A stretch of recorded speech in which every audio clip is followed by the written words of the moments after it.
తీసుకొని వాడికి వచ్చిన సీనియర్ జర్నలిస్టు వాళ్ళ జీవితాన్ని మొత్తం జర్నలిజంలో కలిపినరు. వాళ్ళు సిన్సియర్గా ప్రజా సమస్యల్ని విశ్లేషించడానికి, పరిశోధనలు చేయడానికి, వాళ్ళ జీవితాన్ని, ఆరోగ్యాన్ని ఫనంగా పెట్టి, కుటుంబాలను కూడా ఫనంగా పెట్టి ప్రజల సమస్యలను తెలుసుకోవడానికి ఎక్కడెక్కడనో మారుమూల ప్రాంతాలకు వెళ్ళి రోజుల కొద్దీ ప్రజలలో మమేకమై ఆ సమస్యల్ని తెలుసుకొని వాళ్ళు రాసిందన్న సంగతి, పాలకులు చేస్తున్న తప్పులను పట్టుకోవడానికి నిరంతరం శ్రమించి విశ్లేషించి మన ప్రాంతంలో జరిగిన విద్యుత్ ఉద్యమాల వెనుక ఇంత కఠోరమైన దీక్ష జర్నలిస్టులది ఉన్నది.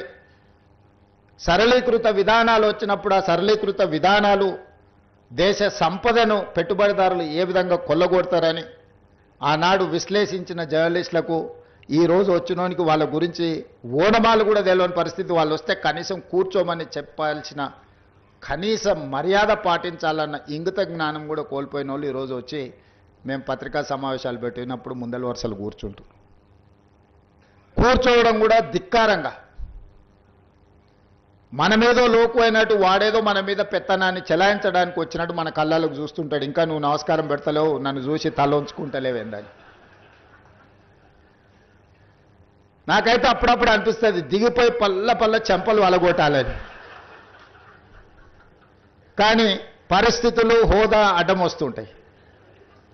గతంలో జర్నలిస్టులను చూస్తే మర్యాద ఇచ్చి పలకరించి ప్రెస్ మీట్ అయిపోయిన తర్వాత వాళ్ళతో 10 నిమిషాలు మాట్లాడి మేము చెప్పిన దాంట్లో ఏమన్నా లోపాలు ఉన్నాయా, లేకపోతే మేము చెబుతున్న ఉద్దేశం ఇదే అని